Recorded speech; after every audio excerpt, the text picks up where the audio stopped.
Hi, and welcome to Infertility Unfiltered, where fertility experts and warriors are joining forces to provide you with tips, tricks, information, inspiration, and lessons to help you take back control of your life and get your baby on board. Hi, I'm Jennifer Robertson, and today we are honored to be joined by Crystal Leochko.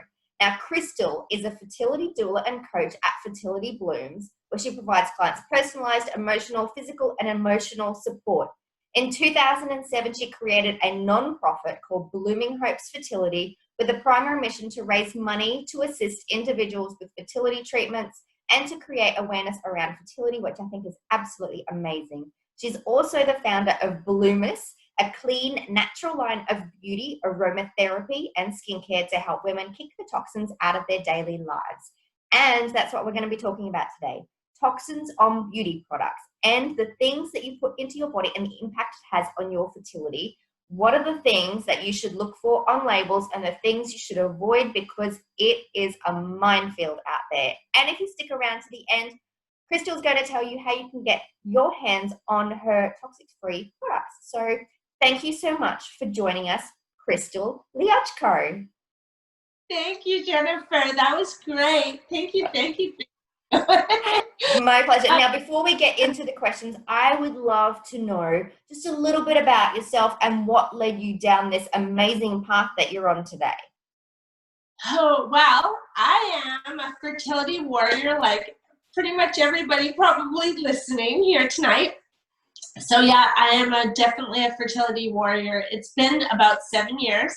We've had ups and downs and everything you can imagine, like most of us, with miscarriages and the whole gamut of roller coasters of trying everything and trying clinics and just everything. My first big aha movement was when I first started. I had a marketing company that I was running, and I would just go to the fertility clinic, get the blood work, do the ultrasound, run back to work, and I was totally type A like most of us, and like, why isn't it not working? So we got pregnant, I had a miscarriage, I just didn't think anything of it. Why is this happening to me? Didn't even fizz me, really, just kept going. Then we had an ectopic pregnancy, and it was on my ovary, and it took them a little bit to diagnose that it was on my ovary. So I was in the hospital for a couple weeks. I was in a lot of pain. They did the surgery. Good news is they didn't have to remove my tube, or they just took a dime size out of my ovary. As I was recovering, I realized I don't want my business. It wasn't important. I just wanted to clear my head. So while I was in the hospital, my husband actually sold it on me. And yes. And so then I was thinking, what am I going to do now? And I just kind of puttered around, and being type A, they kept saying, you need to meditate, you need to slow down, you need to calm down. And I just didn't know what that looked like at that point. Then I went into the doctor's office, and she told me that she wanted to block my tubes. And I was like, oh, I don't think so. And so I left the office, and then she called us back in a couple weeks later, and she wanted my husband there, and she really strong-armed us. And I was really hesitant, and I ended up agreeing because she kept saying, she used the fear tactic, which a lot of doctors will use in all health circumstances, I guess. But she said, if you don't do this, you will never have a baby. And when she said that, I was like, wait, I have to do it, because she had the Harvard degree.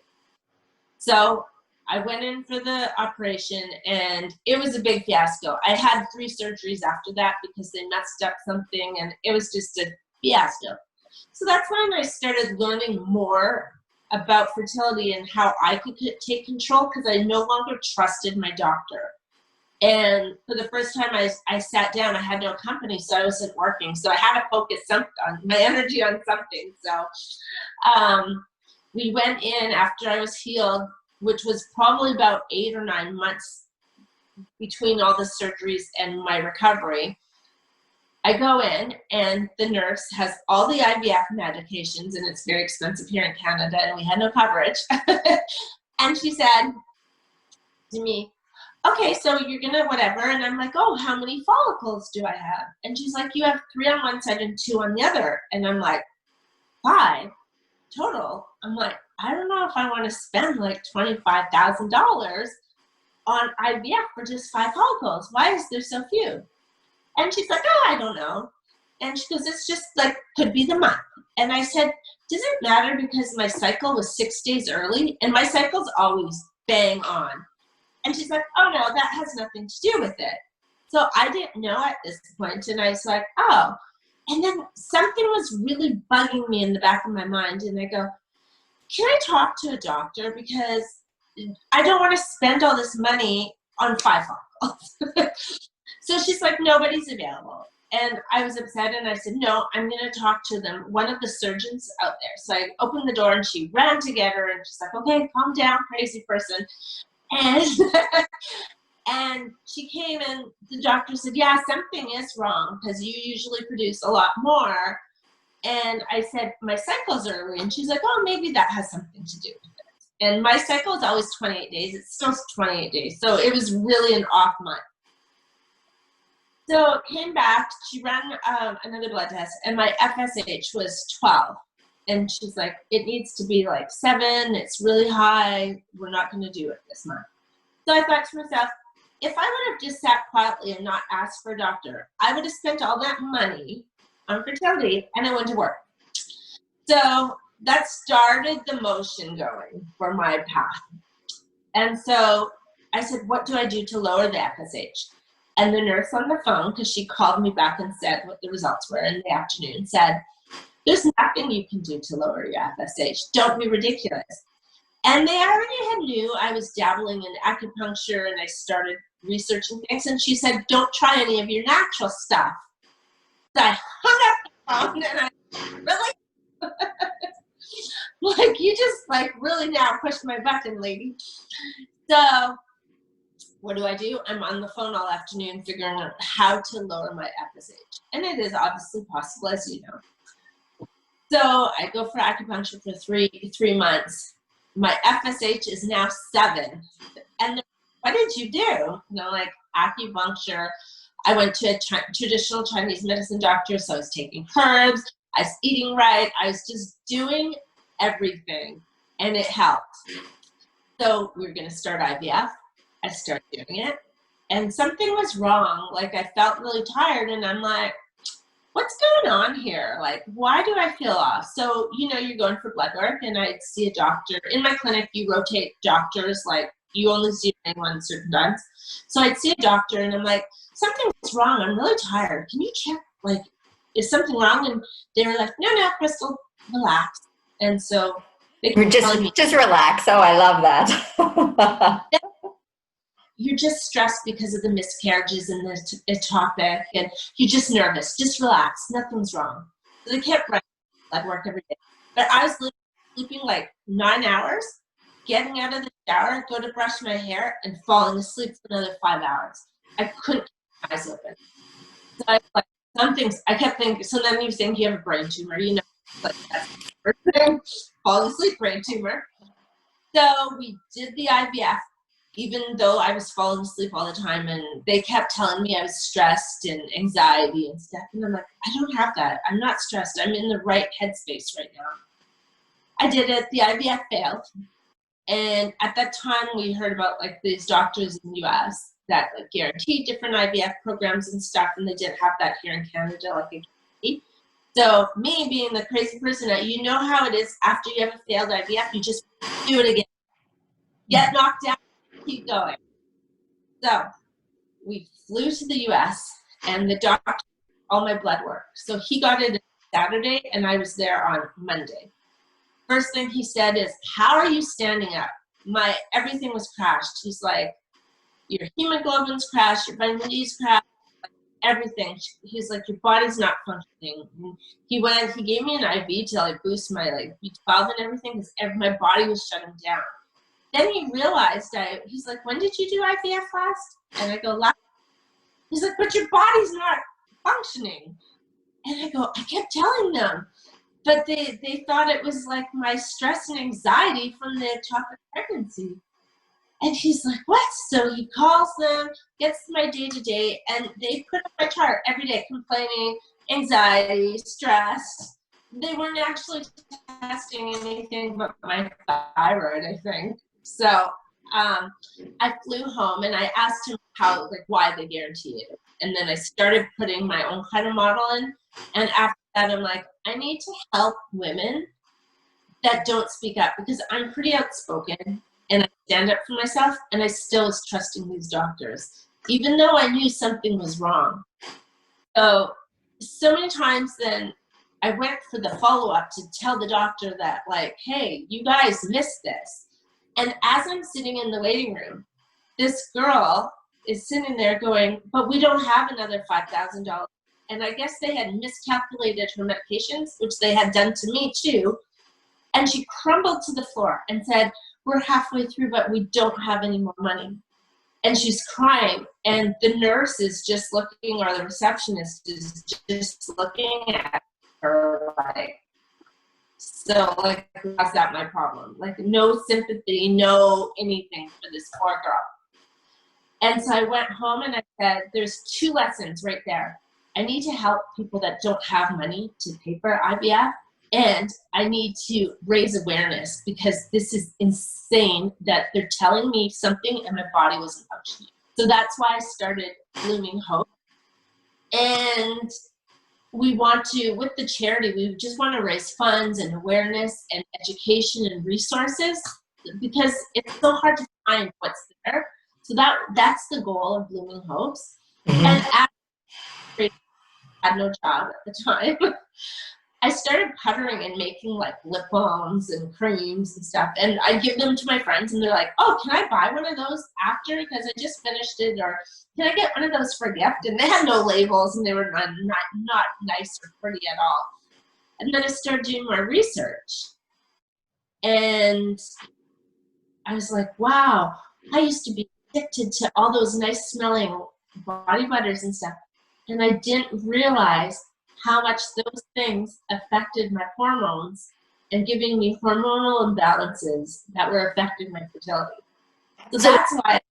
And this is the thing. So you've done all of the research, so you know what to avoid and what not to avoid. And I have absolutely no idea. And same with a lot of our, all of our listeners are probably like, what do you look for? So can you give us a rundown on what are the things that you should avoid on a product, like on the labels? Because the labeling is so complicated and there's so many different ingredients. Are there a few key ones that we should avoid? There is, and especially for fertility. And I do have it on a part 1 and 2 blog posts, so I'll put the links, or you can put the links so they have the information. But I'm just going to look at my note. One is dioxins. And these they've been known to cause miscarriages. So it's not just lots of research on this. And these, I'm just going to look at my chart here. So these are found in like hand creams. They're found in soaps. They're found in face creams. A lot of time on the packaging, it will say PEGS on it, or the emulsifiers. So that's one of the ones that I would really kind of stay away from. The other one, well, we've all heard about this one as parabens. Parabens are a preservative that they use in a lot of times in deodorant, in most skincare products, in our shampoos. Just like everything we use on a daily basis has parabens. So it's really, really important. The parabens have been linked to all sorts of cancers. Breast cancer has been a big one, but parabens are also, for male and female, it causes hormonal imbalances. So when our hormones are messed up, we're not getting pregnant. Mm-hmm. So that's a scary one as well. The last one is, and I can never pronounce it, it's phthalates, and it decreases sperm count significantly. And that's in soaps, shampoos, body washes, anything that foams, like the foaming stuff, That's really bad. And it's also known to cause a lot of birth defects. So those are the 3 big ones for our fertility warriors to watch out, but I have a list of 12. So there's like colors and dyes, and yeah. Awesome. And so you've cut out all of the work for us because you've created something yourself that doesn't have any of these things in it. So can you just tell us a little bit about Bloomiss? So when I started, I started making the lip balms, not knowing what I was doing. And then I started reading about the correlation between what we put on our skin, and it absorbs in 15 minutes in our bloodstream. So what we're putting on our skin and how it can disrupt all our hormones and what it can do. Then I took some school programs on natural skincare, organic skincare, what to do and things like that. And I developed a line called Bloomiss. So it was meant to be blooming like a flower, miss for a lady. So we combined the words. And that's why my fertility coaching is called Fertility Blooms. And our charity is called Blooming Hopes. So and is it a certain amount, like the Bloomiss is actually linked to Blooming Hopes, isn't it? So some of the money goes to charity. Absolutely. $1 from pretty much all of our products, except the like little lip balms and things like that. $1 goes to the charity. And what we do, like, we're 100% nonprofit, like nobody gets paid in our organization, and we work a lot of hours, but it's 100% and it goes, so there's no admin fees. And I don't know about Australia, but Canada and the US, there's a lot of scandals about when you have a charity, about like the people running it, how much money they're making and things like that. I wanted to eliminate all that. So nobody gets paid. 100% goes to our, like, say, our resources. If we do a lot of, well, trade shows, we did one at the end of February, the Canadian Fertility Show. That might change because of COVID now, we're not sure. But we'll buy like things to like brochures and information, and just to get the word out. As well as we want to gift women that need the money, or that might need the money to help pay. But what we do is we do it a little bit different. We just don't, like, if you write in $1,000 for my fertility journey, yes, that's okay. But we make sure, like, you have to consult with me first, and then you have to meet with the naturopath. I want to see what you're eating. I want to get your body healthy. What supplements are you taking? Are you taking the right kind? What products are you putting on your skin every day? You cleaning with, like the cleaning products? What are the toxins in there that could be fertility? Are you meditating? Are you finding a way to cope with stress? So we'll get them to talk to. So like I have like kind of like a little bubble with like all these little things that they need to do, and maybe they can't afford an acupuncturist or see a naturopath doctor or a traditional Chinese medicine doctor. So as a charity, we'll pay for those things to get their body healthy first, before we go and pay for the IVF, or we pay for, because we know, and you know, that you need to be healthy all around, emotionally, everything. Because if you're not, no matter how much IVF, it's not going to work.